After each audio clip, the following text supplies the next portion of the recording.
Assalamualaikum warahmatullahi wabarakatuh.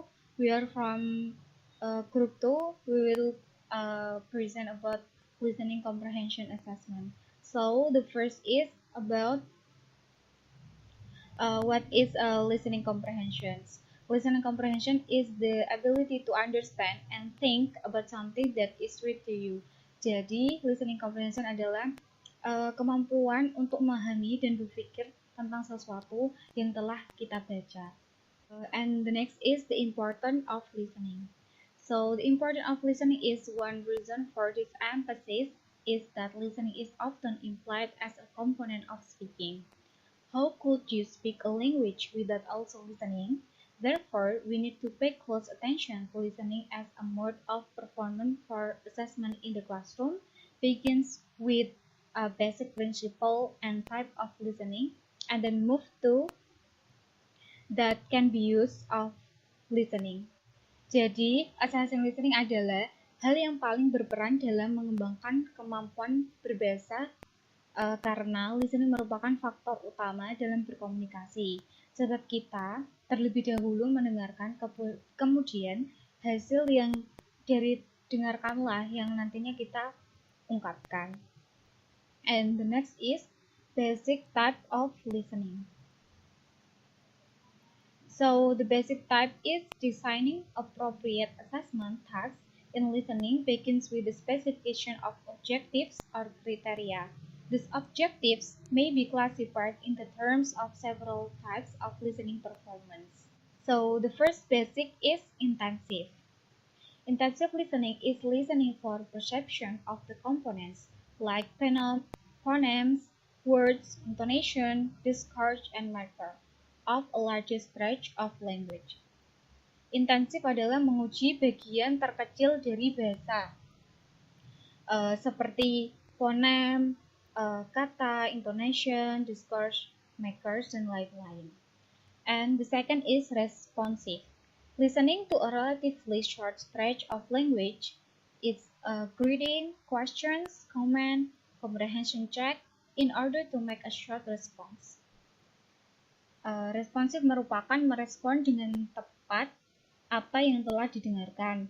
Dalam hal ini, test taker diharapkan dapat mengawasi WH questions agar dapat menjawab pertanyaan dengan tepat. Contohnya, ketika test taker mendengar pertanyaan menggunakan kata why, maka test taker akan menjawab pertanyaan dengan memberi alasan, biasanya ditandai dengan kata karena. So the next is selective. Selective is processing stretches of discourse, such as short monologues for several minutes in order to scan for certain information. The purpose is to be able to comprehend defined information in a context longer stretches of spoken language. Selective merupakan test taker, yaitu mampu memilih jawaban yang paling tepat berdasarkan pada spesifik informasi yang telah didengarkan.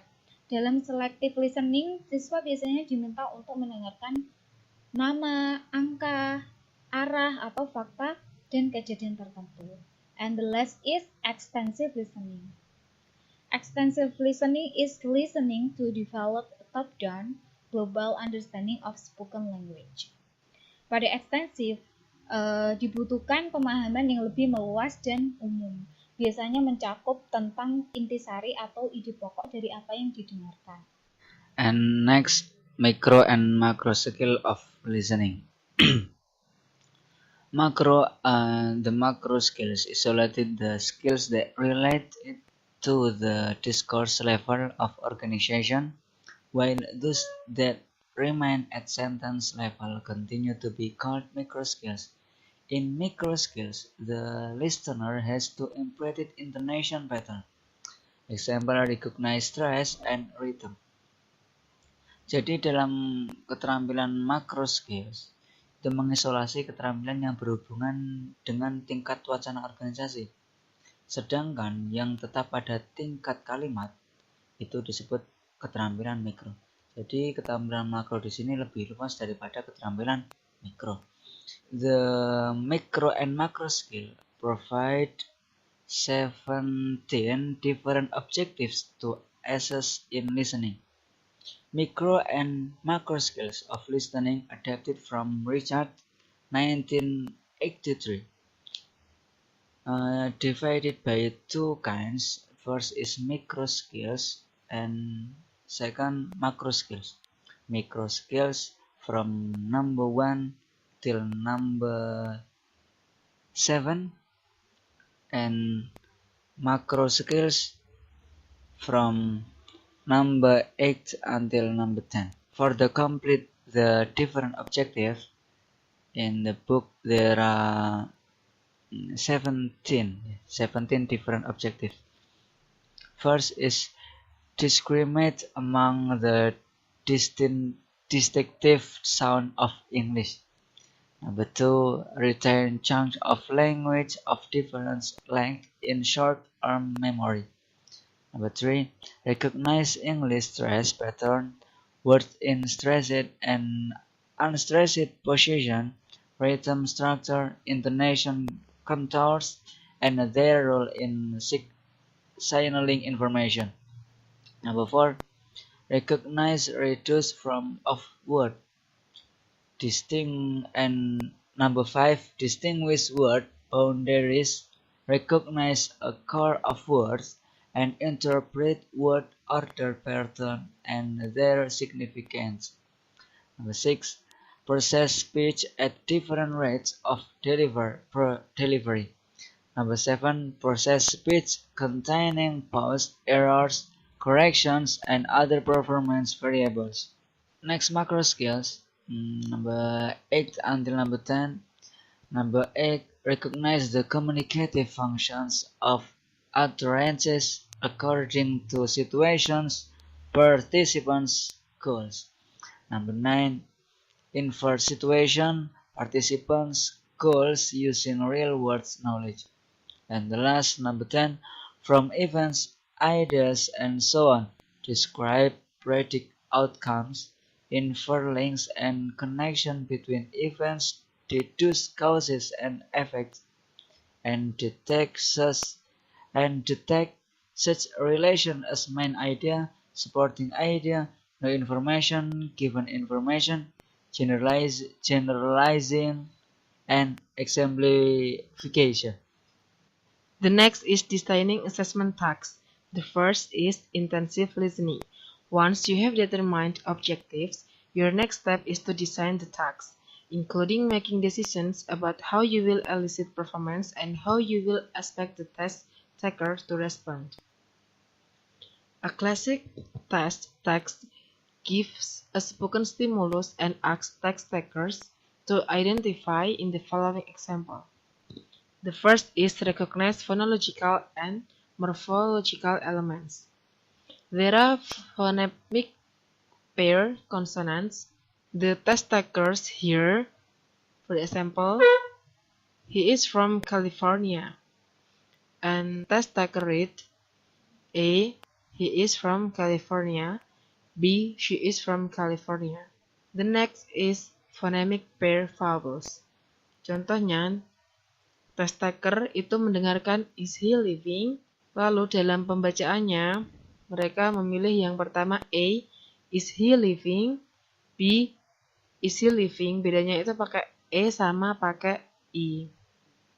The next is morphological pair, ed ending ya. Contohnya itu test taker mendengarkan I missed you very much. Namun dalam pembacaannya mereka harus memilih A, I missed you very much using ed, and then the second, I miss you very much without using ed. And the next, stress pattern in can't. Di sini test taker mendengarkan my girlfriend can't go to the party.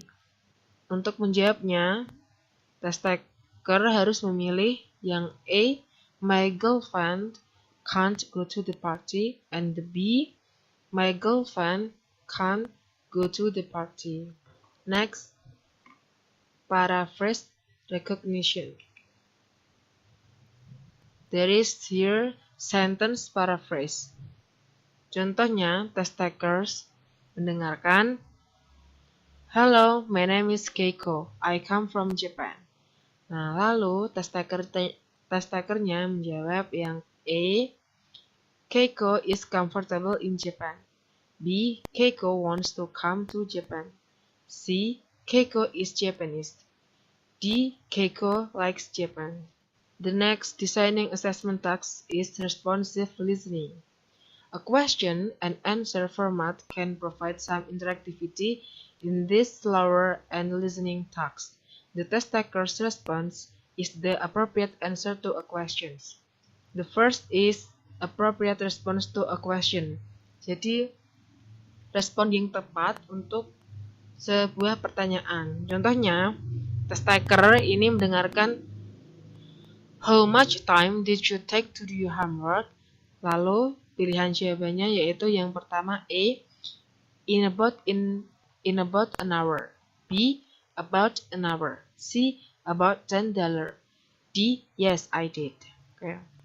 And the next open-ended response to a question. Di sini test taker itu mendengarkan how much time did you take to do your homework. Lalu test takers itu bisa menulis atau membicarakannya langsung. Designing assessment task selanjutnya yaitu selective listening, in which the test taker listens to a limited quantity of oral input and must discern within it some specific information. The first is listening close. Di sini, test takers write the missing words or phrase in the blanks. And the second, information transfer. Contohnya, test takers melihat a photograph of a woman in a laboratory setting with no glasses on, squinting through a microscope with her right eye and with her left eye closed. Test takers mendengarkannya yaitu A. She is speaking into a microphone. B. She is putting on her glasses. C. She has both eyes open. D. She is using a microphone. The next designing assessment task is extensive listening. Drawing a clear distinction, any two of the categories of listening referred to here problematic, but perhaps the fuzziest division is between selective and extensive listening. Yang pertama yaitu dictation. Dictation is a widely researched genre of assessing listening comprehension. Next is communicative stimulus response task. Di sini di dalam soalnya terdapat dialogue and multiple choice comprehension items. The next is authentic listening.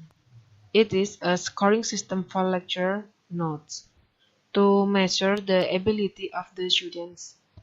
Okay, thank you very much for watching and happy learning. Sorry if we have mistakes. And the last we say, wassalamualaikum warahmatullahi wabarakatuh.